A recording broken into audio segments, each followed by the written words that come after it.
My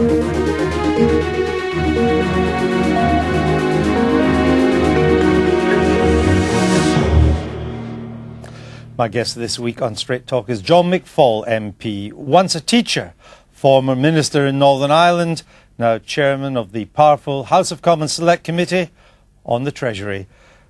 John McFall, why did you leave a safe career in teaching? I think you were a deputy head at one stage for politics. Well, my wife asked me that very question, Andrew, and she says, why go to the hothouse of Westminster when you can be doing something very useful on a daily basis for young people? But I was a member of the local Labour Party. I was never a councillor, and at the time of the 1980s I kept a show on the road when all the infighting was taking place in the Labour Party, and when the Member of Parliament at that time came to retire, he announced his retirement in 1985, a number of people were saying, well, why don't you put your name forward? It was an opportunity for me. It was a change of career.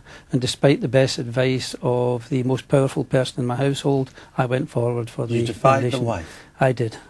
I guess, though, it was still a pretty safe career movement. I mean, you're a Clydeside MP. You're in a safe as houses Labour seat. Strathclyde's a one-party state. There was no great risk in becoming an MP. Well, in 1987, Andrew, the majority in that constituency that I was fighting was 2,000.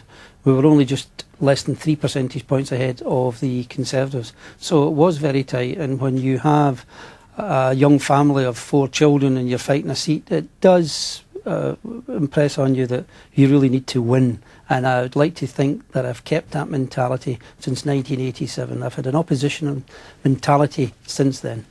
Did you ever see yourself as a red Clydesider? No, I never did see myself. I started off my life with my mother as a small shopkeeper, and I honed my diplomatic skills in the local newsagent shop. For example, one elderly individual came in one day for a box of Bryant and May matches, and on the box it's average 31 matches. He came back in and said, John, there's only 29 matches here. So I gave him 2 matches with grace, and I explained to him the law statistics.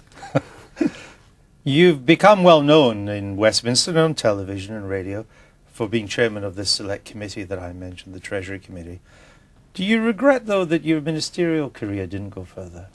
Well, I've been asked this question quite a number of times before, Andrew, and I think in Westminster I believe that doors open and doors close. In 1997, despite being in opposition for 5 or 6 years, and indeed Shadow Secretary of State for Scotland, probably having the hardest remit I've had in Parliament, in 1997 it didn't go so well for me. So what do? Do you sit down and cry, or do I go on with it? And I think I walked through a big door when I was offered ministerial office, an even bigger door when I was offered the chairmanship of the Treasury Select Committee, and it's worked out very well for me. Well, let's look at some of the things that have been behind this bigger door. Northern Rock, taken up a lot of your time. Your committee's produced 2 reports, I think, on it now. We know that Northern Rock and its management was to blame for the mess they got themselves into. That's quite clear. That's bankable, to coin a phrase. But how much was financial regulation to blame as well? Well, the committee report was very clear, and there was a clear breach of regulation in our opinion. That has been proved and supported now by the Chief Executive of the Financial Services Authority, Hector Sands, who admitted that the other day in public. So there was a failure of regulation there, but there was also a failure of the tripartite authority itself. You mean the Bank of England, the Financial Services Authority, and the government? I mean, what would you say to the criticism that this was the structure that Gordon Brown established in 1997, and it fell at the first major hurdle? Well, I have described it as a structure which was like a Rolls Royce, which was in the garage. But when we take it out of the garage and put it on the road, it was like an old banger.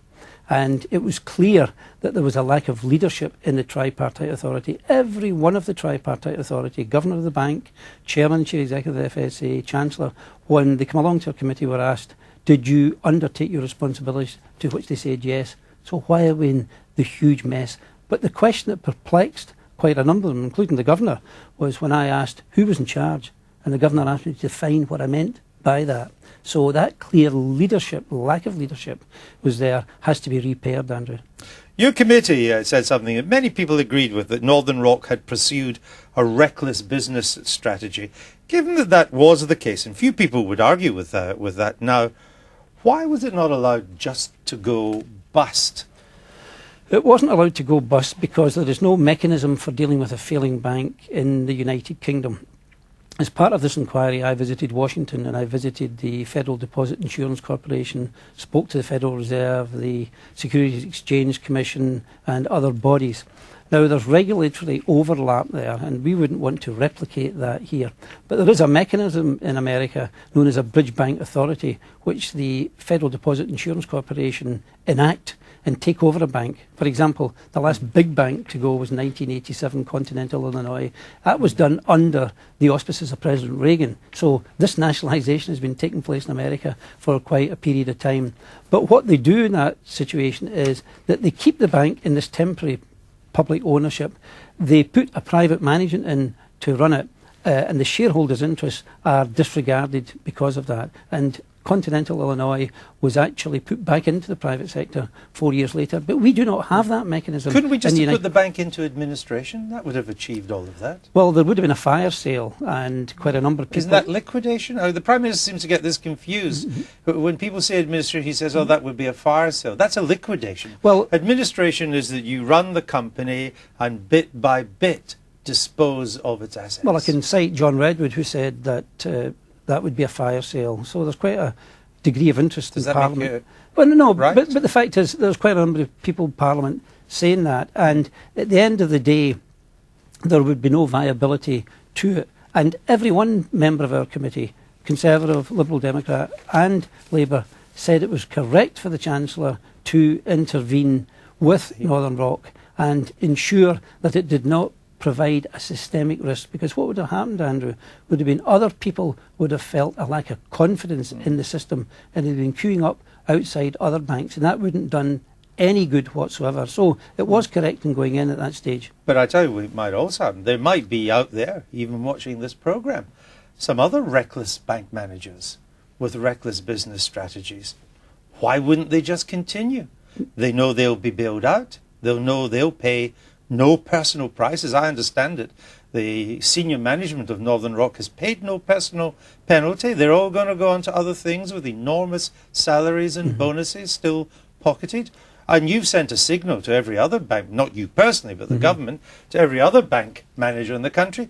You can do the same. It won't hurt. Andrew, you're quite correct in that assertion, in that banking, financial services, is the only institution or organisation in this country which privatises the profits but socialises the losses. And that's why we need this new legislation, so that banks are allowed to fail and the market does work. So we need new legislation roughly along the lines of the Americans, not exact, but a British equivalent. Yeah, exactly. Where we have the opportunity for a bank to fail, but also where the depositors are protected up to a certain level. So an adequate depositor protection scheme, at the moment they're talking about £35,000, that should be in place, because the ordinary citizen has the financial services as an integral part of their daily lives. So they can't expect to do due diligence in the Royal Bank of Scotland or Barclays or whatever else. So therefore there's a depositor protection scheme, and that is the issue. And one of the things I've found out in this is a UK bank, but it's not a UK problem. It's a European-wide problem, particularly with banks who have cross-border interests. And I know from my visits to Brussels that the exhortation there, but for the grace of God, go I, has been applied, because if we find a situation where there are cross-border links and obligations, then it's a big issue. So yes, we sort it out at the UK, but we also have to sort it out at Europe. Would sorting it out include something that your second report drew attention to, which was this astonishing gap in the law that regulates banking, that the terms financial stability or serious threat to financial stability, as used in the Banking Act, they're without legal definition. Exactly, and we are saying to the authorities, define financial stability. And if you define financial stability, then what will flow from that are the responsibilities of each authority, the individual authorities. And you would hope your new legislative framework as well. Exactly. Were you surprised when you found... I mean, it seems a staggering omission. Was I surprised? Well, again, I've been in politics 21 years. Nothing surprises me. All right. Nationalisation. Don't argue but for or against it. In the end, it seemed to be everybody's default position. Some were there sooner than others, as Mr. Vince Cable would no doubt point out. But it means if you're saving with the Rock now, you've got a pretty copper-bottom guarantee. And those of us who don't save with the Rock don't. I mean, how long?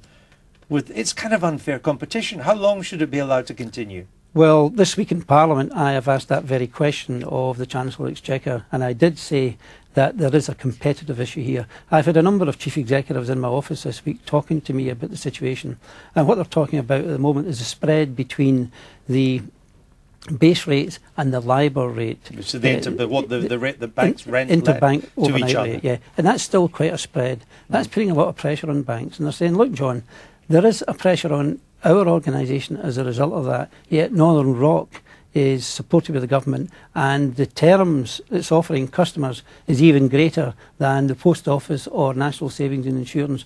Alistair Darling acknowledged that, and that's one issue which we will certainly be raising in the Treasury Committee with Ron Sandler when he hopefully appears before our committee in the next month or so. Ron Sandler being the new Chief Executive of the Nationalised Bank. Of the Nationalised Bank. When you look at all this turmoil in the banking system and the current difficulties in the economy have been centred on financial services, starting in America, spreading out to Britain and continental Europe, how serious is a threat is the turbulence in the banking system to our economy? I think it's a big threat, Andrew. I think one of the things we have to get used to, all of us, is that globalisation means that if there's this disturbance elsewhere in the world, it can have an effect on us. I can just imagine someone coming to my constituency surgery in the next number of months and saying, John, I can't get a loan for my mortgage because the interest rate's too high. And I say to him, well, this has got to do with the subprime problem in the United States. They'll probably go down the pub and say, look, I was down seeing John there. I think he's gone off his head. So there is an explanation that is needed by people here. And in that globalised world, that we referred to that in our latest report, is that we need coordinated action with the Financial Stability Forum and others to ensure that we deal with the turbulence in the markets. That's a big issue. That's a big change I've seen since I've been in Parliament in 20 years. Now, you said that some of the Europeans were saying there, but for the grace of God. But it was only the British that had a run on a major bank. We add to that the uncertainty or the argument over the non-DOMs, the famous non-domiciled taxpayers or non-taxpayers, and then this confusion over capital gains tax. If you take the financial turbulence, and London is one of almost the world's major financial centre, you take Northern Rock, you take the capital gains tax row, you take the argument over non-DOMs, you add it all up.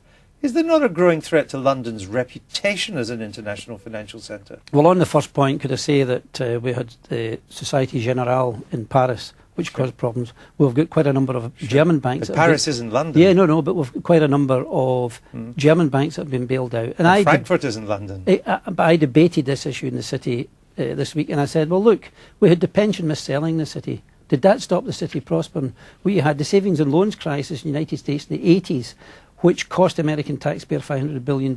Did that prevent Wall Street burgeoning in the 90s? No, it didn't. So the answer is no. Is this a scar on the body politic in the financial services? Yes, it is.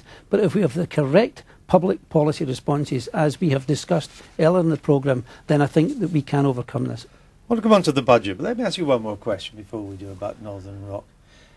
Have you managed to establish whether in nationalising Northern Rock for a temporary period of time, I understand that, is it the intention to run the bank down during that period or to build it up and sell it?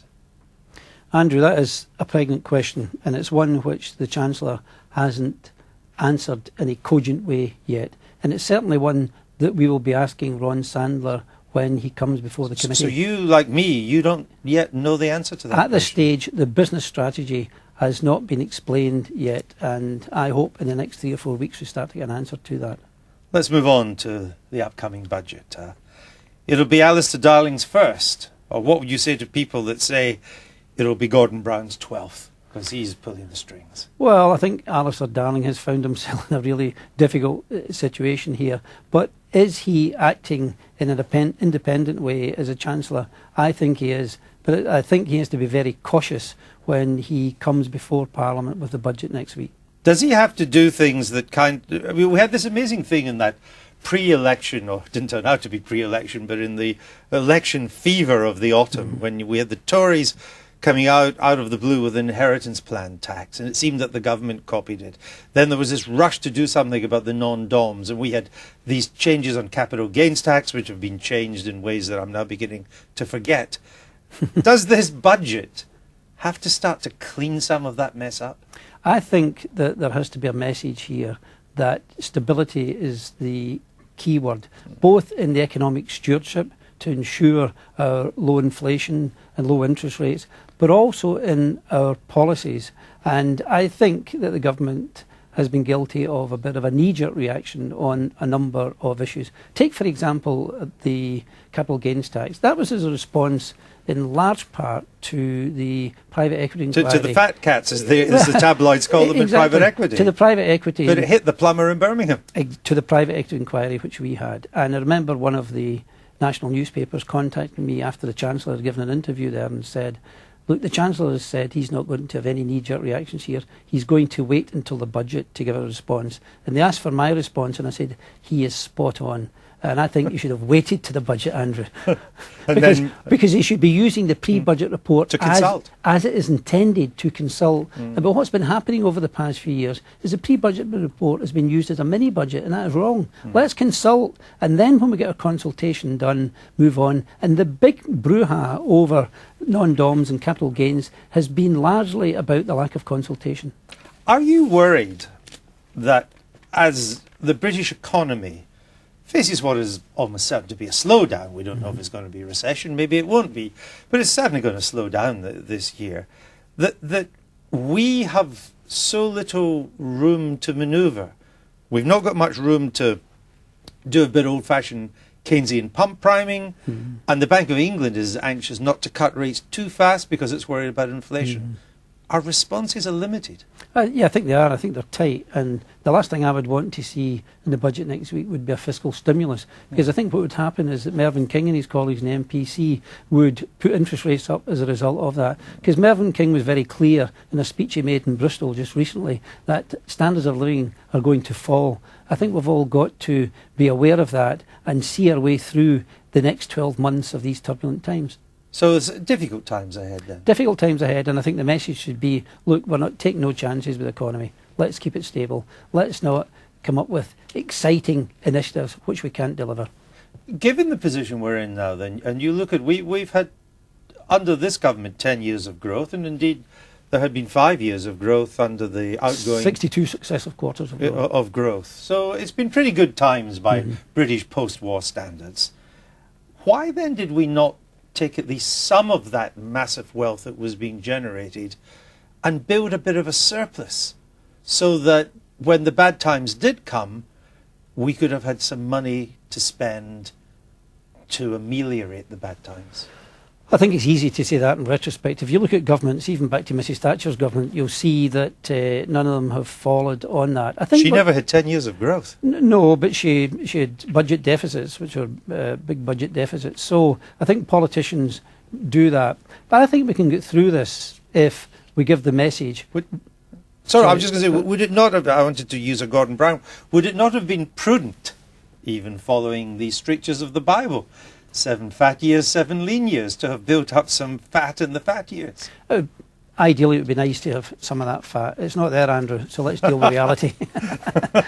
It's all right. Are you worried, though, that as a result of the slowdown, that we're already in a period now of a lower rate of increase in planned public spending, that it will interfere with some of the government's quite strong ambitions? For example, the child poverty target for 2010, the Institute of Fiscal Studies says we need to spend another $3.5 billion if we're ever to meet that target, and that isn't going to happen. Well, actually, I'm writing to one of the national newspapers this week on that very point, and I'm advocating that the Chancellor does something about the child poverty targets, because we have had a decade or more of prosperity, but there's quite a number of people who have been left behind. And although the government have taken 600,000 children out of poverty in the last 10 years, they'll need to take another 700,000 out of poverty if they are to achieve their interim target by 2010. So there's a long way to go in that, Andrew, but the government really have to deliver on this social message. Maybe it isn't just by putting £3.4 billion in that's going to affect a change. Labour market changes as well are very important, and David Freud did a study for the DWP. And this is on welfare reform. This is on welfare reform, and that has been adopted, and I'm glad to see it has been adopted, because my experience in the past few years, my own constituency, where there are a number of long-term unemployed people, is that the Job Centre Plus initiatives was very good at getting to these people who are long-term unemployed. Let me do a bit of a gear change in the final few minutes and come to the Barnett formula. I won't go into the details, but its net effect is to make sure that Scots get about £1,500 a year more in per capita public spending than the English. Now, with a Scottish Prime Minister, a Scottish Chancellor of the Exchequer, a Scottish Chairman of the Treasury Select Committee, when can the English ever expect justice? Well, Andrew, the Treasury Select Committee undertook an inquiry into Barnett a number of years ago, and guess who the first witness was who wanted to come to the committee to tell us how much he was being disadvantaged? It was Mr. Ken Livingstone, Mayor of London. So we're always going to have these arguments, Andrew. They're never ever going to stop. But it's not fair, is it, that there should be £1,500 more? It means that per capita spending in Scotland is higher even than the poorest parts of England, even than the North East or the North West or the West Country. That's not fair. Well, it's based on need, Andrew. But it isn't really, is it? But the fact is that if you go to Glasgow, it's still a city with very, very high poverty levels. So is Liverpool. Exactly. But Glasgow gets higher per capita spending. Well, you could say that about Northern Ireland, which is even higher. You can say that about Wales as a result of that. Scotland's higher than Wales. Yeah, it's higher. Why does it? I mean, it's running its own affairs now. It's got its own tax-raising powers. Why don't they take these things into their own hands and let the English get some equality? Well, you make a good point, Andrew, about taking the responsibility into their own hands and taxation. And maybe it's an issue that they should address, because we have in Scotland supposedly free elderly care, we have abolition of tuition fees, we have free prescriptions that are going to go out in a while, we've had tolls off roads. That can't go on one way all the time, so there has to be a fiscal and an economic maturity. You and some of your predecessors have put the Treasury Select Committee on the map. Journalists like me refer to it, speak to people like you, read its reports and get our facts and so on. Shouldn't it now move to have more power? I mean, for example, that before we can appoint a governor of the Bank of England or a deputy governor, they should come before you. You may have a veto if 2/3 of your committee said send it back to the Prime Minister, or the Chief Executive of the Financial Services Authority, or even the Permanent Secretary of the Treasury, or the head of the Statistical Office. Isn't it time for parliamentary power in your area to grow? Well, you talk about the head of the Statistical Office. The head of the Statistical Office came before our committee just a number of months ago, and the Treasury Committee was the first committee to have these pre-hearings, and it was Sir Michael Scholar. And I'm for enlarging the responsibilities of the select committees. But if we get into the business of accepting or rejecting nominees, then we really have to have enlarged staff and enlarged resources as a result of that. But Gordon Brown's announcement on constitutional change last summer was a first step forward. But what Gordon does is sometimes become a bit timid after that, or forget what's happening. And I'm glad that you've raised that with me, because that should be live and on the agenda, Andrew. So we'll keep his feet to the fire. We hope we do. John McFall, thanks for being on Straight Talk.